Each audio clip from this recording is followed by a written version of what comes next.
Right guys, today is an episode of the best of the rest, so without further ado we'll get straight into it with Everton beating Arsenal, definitely the shock result of the weekend. Although there was a small part of me before the game that felt as though something could happen in this game with Sean Dyche coming in.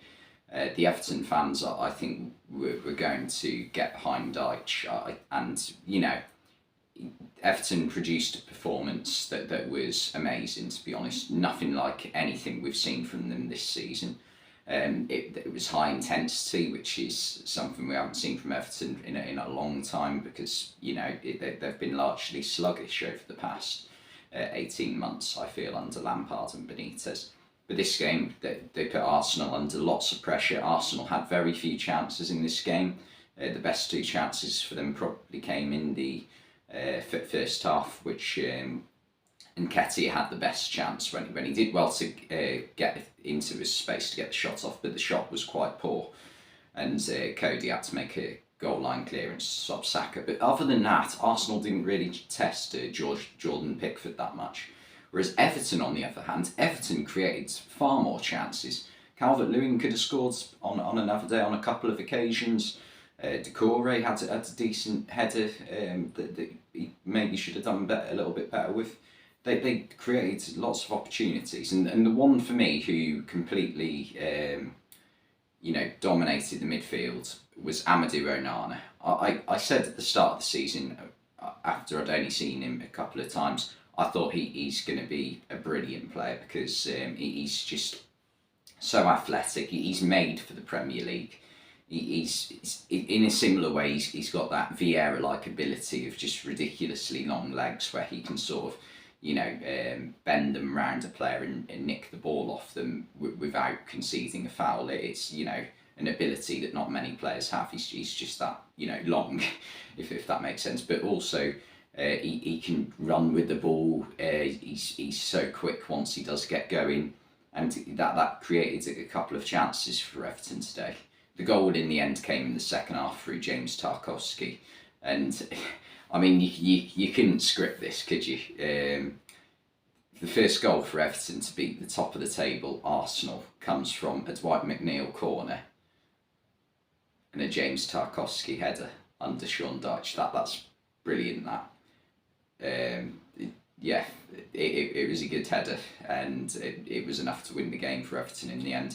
And there wasn't one Everton player who had a bad game in this game. Even Calvert-Lewin, who I thought could have maybe done a little bit better with his two chances that he had in the first half, I thought he held the ball up brilliantly, kept William Saliba and Gabriel occupied at all times in terms of stopping them from getting on the ball. Arsenal, there was never a point in this game where you thought Arsenal had any sort of control, and it got to the point where around the hour mark that Arsenal actually had to, they decided to bring Jorginho on for Thomas Partey. Now, Jorginho is new signing, and the idea there is Jorginho can hopefully help Arsenal get a bit of control. But however, what you do risk with him is that with the pace of someone like Onana in midfield, you risk maybe losing a bit of control. And but Arsenal decided to do it, and it didn't pay off. That really shows how much Everton were getting at Arsenal and how little time they were letting Arsenal have on the ball in this game. And it was just a brilliant performance from Everton. The defence, Tarkowski, Cody, even the fullbacks Coleman and Mykolenko all played brilliantly. Pickford didn't actually have a lot to do, which says a lot about how well Everton played. And the midfield, I thought possibly the fact that Decore hasn't had many minutes recently, and Idrissa Gana Gueye's not been in good form, I thought that might be a bit of a downfall for Everton, but I was proved wrong. It just needed Sean Dyche, someone to set them up in a way that was compact and going to stop players like Martin Odegaard getting on the ball too much. So it was really impressive from Everton, and all of a sudden my mind completely changed on how I think their season will end. I think they're staying up. I know it's only been one game, but if they play like that for even half the games they've got for the rest of the season, they'll be absolutely fine, I think.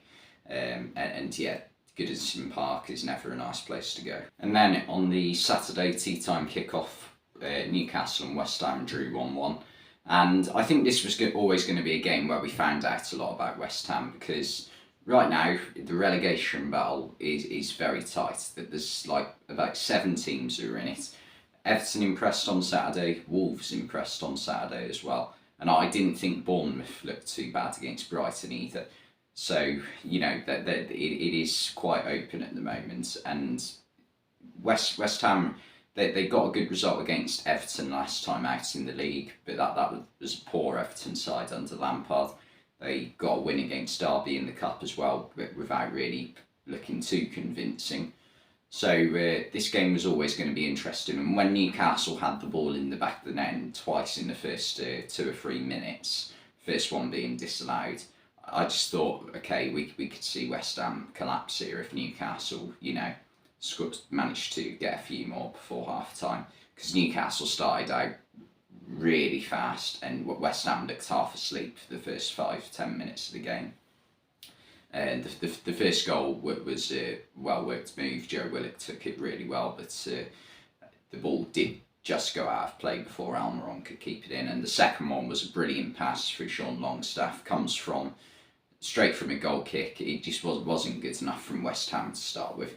But then West Ham, they you know, managed to drag themselves back into the game and stop Newcastle from managing to get forward so often. And it was quite impressive actually. They played their 3 at the back formation with the wing backs, and it worked. Rice and Paqueta in midfield, but they played really well. Paqueta got the equaliser in the end from the corner. It wasn't the best defending from Newcastle. Newcastle with the height they've got, you expect a bit better defensively from them on set pieces. You know, with the likes of Dan Burn, Longstaff, Sven Botman, Fabian Schär. You know, they've got quite a few tall players, but they let the ball go all the way through to the back post, and it is a really clever finish from Paqueta, who with the celebration, I don't think David Moyes was too impressed with it, considering West Ham have got a lot to play for the rest of the season. I mean, they've got to play for survival in the Premier League for number 1, still in the FA Cup as well. So I don't think that was the smartest idea, but he got away with it anyway. And even in the second half, I thought it was only until the last 20 minutes when Newcastle looked like causing much of a threat. They brought on Anthony Gordon for his Newcastle debut. And Gordon, to be fair to him, there were a couple of occasions where he lost the ball, but he did create a couple of opportunities. So I think he did look quite sharp, and there is a lot of question marks around him at the moment, given the price tag of 45 million. Everyone knows that Gordon has got something about him. You know, he was one of Everton's best players in the calendar year of 2022. I know it had gone a bit sour over the past 2 or 3 months, but you know, he has got something about him. He's got, you know, passion. He's got a desire to win football matches, and he has got ability. And yeah, he created a couple of chances, and I think Callum Wilson on another day, with how clinical he usually is, he could have scored a hat-trick. The first one, I thought Naya Figueres did really well to stop him from getting a shot off. It was a really good tackle from Figueres, who I think that hasn't helped West Ham either, having him injured, because when he has played for West Ham and also Morocco at the World Cup, he looked superb. So having him back fully fit for a sustained period of time should really help West Ham too. And also the header at the end from a brilliant Kieran Trippier free kick. Wilson's got to do better there. You expect better from him. He's got a free header and puts it straight at Fabianski in the West Ham goal. He's got to pick one of the corners, and yes, definitely should have done better and should have got Newcastle all 3 points. And in the race for top 4, I think Newcastle will feel disappointed with this one, because Tottenham are going to be fighting all the way, and I know Liverpool and Chelsea look way off it right now, but you can't rule them out, especially, you know, Chelsea. I know Liverpool are poor at the moment, but yeah, it'll be interesting to see. Both teams have got a lot to play for, And then the final game I wanted to cover today is Nottingham Forest managing to get a 1-0 victory over Leeds. And this is a typical Leeds performance of late. They played really well, created lots of chances, especially in the first half. Second half, they lost a lot of their momentum. But first half, they had 4 good chances where on another day you expect them to score. Sinistera had 2 of them, and he had to score at least one of them. Bamford screwed up another chance, and Nonto possibly could have done a bit better with his opportunity as well. But Keylor Navas on his debut for Nottingham Forest had a brilliant game, made loads of saves in the first half. And yeah, but that's the problem for Leeds. It is, they create chances, they dominate games early on especially, and they can never get more than 1 goal. And today they couldn't even get 8 goals. So yeah, it's not good enough, and Leeds have been dragged right into the thick of this relegation battle with results in other games going against them this weekend. So yeah, it's not looking good for Jesse March's boys right now. But Forest, they took their goal brilliantly. It was a superb strike from Brennan Johnson. And yeah, things are looking up for Forest right now. I think they're 13th in the league, 13th I think. So they're in a really strong position right now. Points wise, I think they're on something like 24. So 24 after 21 games, that's a very good return. If you've got more points than games played in the Premier League, you're likely to stay up. So as long as Forest can keep above that, then they should be okay this season. And Steve Cooper's done a grand job so far. And I think Forest in the second half, they had a couple of opportunities to add to their lead as well. Surridge, I thought possibly could have done a little bit better. It wasn't a bad effort, but he bent it, set it out a little far too wide. And even Nico Williams had a good opportunity, but I think his lack of pace let him down a little bit. He did quite well to get the shot off in the end and wasn't too far away. But yeah, Leeds, they've got to take their opportunities when they come, and they didn't do that once again.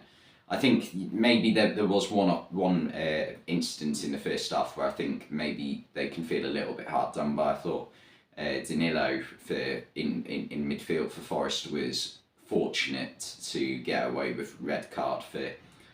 He got a yellow for the tackle on Strack. It wasn't a great tackle, sorry.